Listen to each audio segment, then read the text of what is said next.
सुबह के कोई 10 बजे थे। चित्रकूट जेल गोलियों की तड़तड़ाहट से गूंज उठी। इससे पहले किसी को कुछ समझ आता, बदमाश अंशु दीक्षित जेल में बंद मुकीम काला मिराज की हत्या कर चुका था। जब तक पुलिस ने मोर्चा संभाला, अंशु दीक्षित ने कुछ कैदियों को बंधक बना लिया। पुलिस की कोशिश कैदियों को छुड़ाने की थी, लेकिन अंशु दीक्षित नहीं माना तो जवाबी कार्रवाई करनी पड़ी, जिसमें अंशु दीक्षित मारा गया। साथ ही पीछे छूट गए कुछ सवाल ये कि आखिर अंशु दीक्षित ने 2 कैदियों की हत्या क्यों की, उसकी मदद किसने की?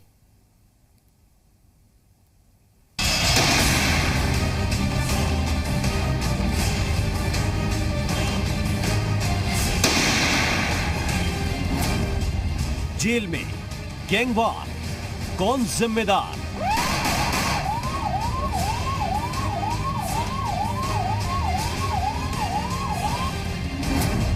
किसने दिए अंशु दीक्षित को हथियार?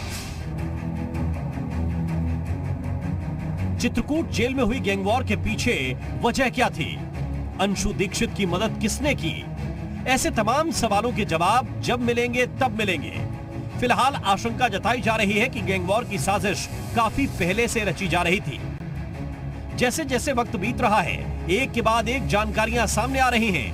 सूत्रों के मुताबिक शुक्रवार की सुबह अंशु दीक्षित परेड के बाद फोन करने के बहाने से निकला, लेकिन वो जेल के पीसीओ में ना जाकर सीधे मिराज के अंडा सेल में आ धमका।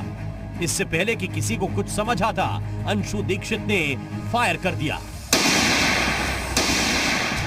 गोलियों की आवाज से जेल में मौजूद तमाम कैदी सन्न रह गए। इस बीच अंशु दीक्षित मिराज की सेल से कोई 50 मीटर दूर मौजूद मुकीम काला की सेल में जा पहुंचा। पहुंचते ही मुकीम काला पर गोलियों की बौछार कर दी, फिर वापस अपनी सेल में लौट आया। जेल सूत्रों के मुताबिक अपनी सेल में पहुंचते ही अंशु दीक्षित ने कई और कैदियों को बंधक बना लिया। सुरक्षा कर्मियों के कहने पर भी वो कैदियों को छोड़ने के लिए तैयार नहीं हुआ, जिस पर पुलिस को जवाबी कार्रवाई करनी पड़ी। इसी कार्रवाई में अंशु दीक्षित की मौत हो गई, जिसके साथ ही पीछे छूट गए कई सवाल, जिनकी तलाश अब पुलिस कर रही है।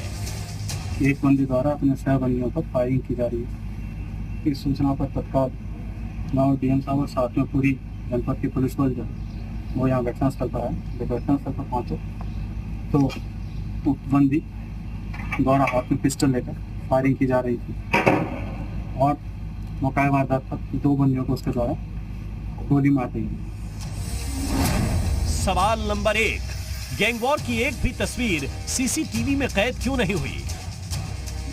सवाल नंबर 2, क्या गैंगवॉर से पहले सीसीटीवी खराब कर दिए गए थे? सवाल नंबर 3, अंशु दीक्षित तक हथियार कैसे पहुंचे? और सवाल नंबर 4, क्या जेल में तैनात पुलिसकर्मियों ने ही अंशु दीक्षित की मदद की है?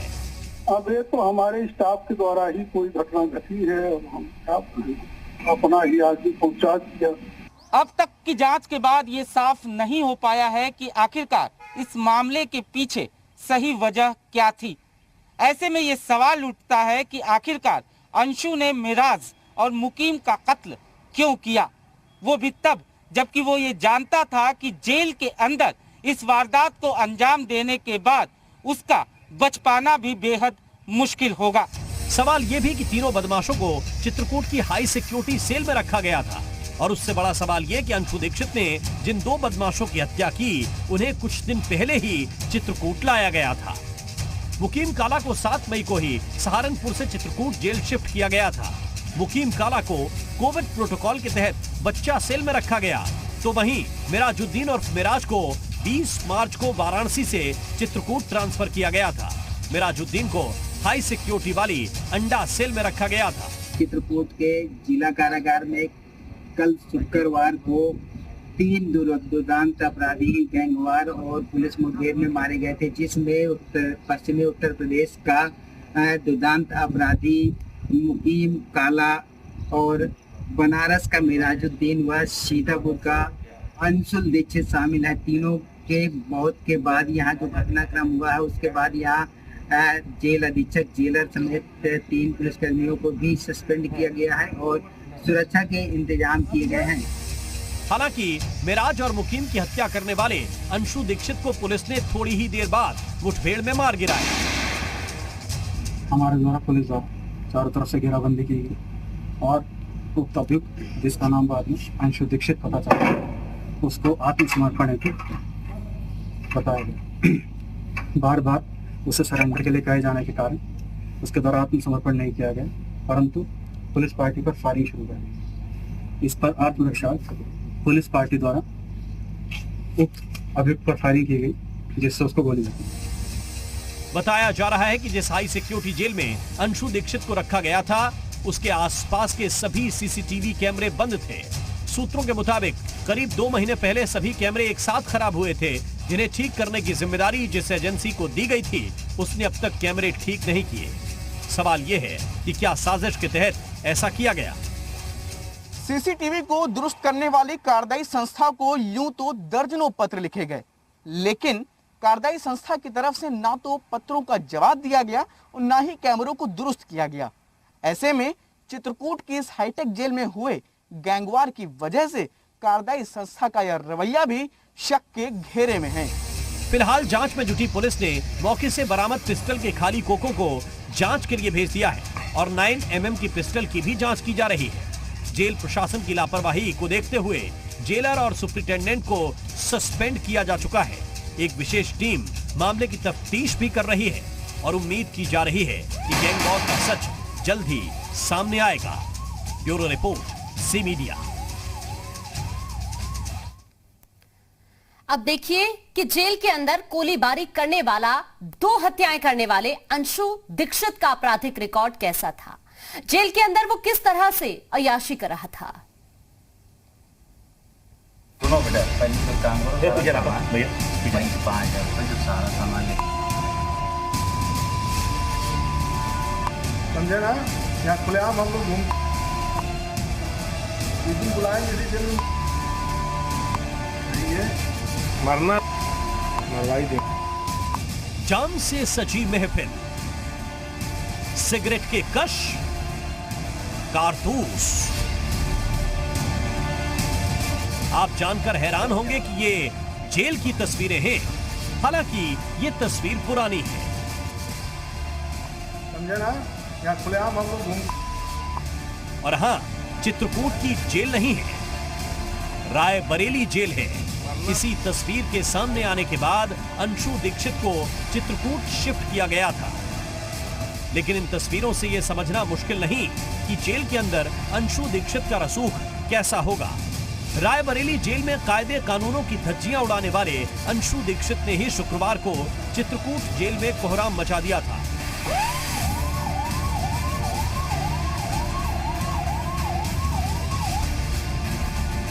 जब रायबरेली जेल की ये तस्वीरें सामने आई थी तो सवाल जेल प्रशासन पर उठा था।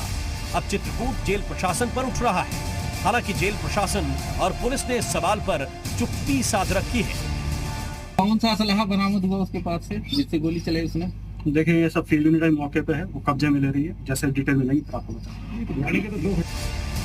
वैसे चित्रकूट जेल में हुई वारदात को रायबरेली जेल से वायरल हुई तस्वीरों से भी जोड़कर देखा जा रहा है। सूत्रों के मुताबिक साजिश के तहत वीडियो वायरल किया था। कहा जा रहा है कि अंशु दीक्षित ने पहले अपने गुर्गों के साथ शराब पार्टी की, गुर्गों से वीडियो शूट कराया, फिर उसे वायरल कर दिया ताकि उसे चित्रकूट जेल ट्रांसफर किया जा सके। सूत्रों की माने तो अंशु दीक्षित ने किसी के इशारे पर मुकीम काला को मारने की सुपारी ली थी और इसी साजिश के तहत पहले अपना ट्रांसफर चित्रकूट जेल में कराया था। हालांकि जांच अभी जारी है। Bureau report, C media.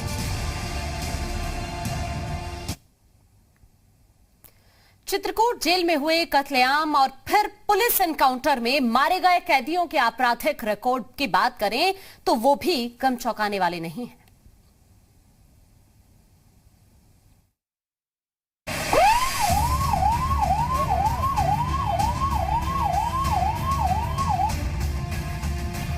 पश्चिमी उत्तर प्रदेश में खौफ का पर्याय बन चुके मुकीम काला के बारे में सुनकर आप हैरान होंगे कि वो कभी राजमिस्त्री का काम करता था।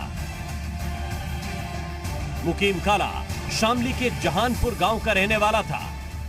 पहले वो राजमिस्त्री का काम करता था, लेकिन बाद में वो जराइम की दुनिया में दाखिल हो गया। एक के बाद एक न जाने कितने ही गुनाह, कितनी ही वारदातों को अंजाम दे डाला।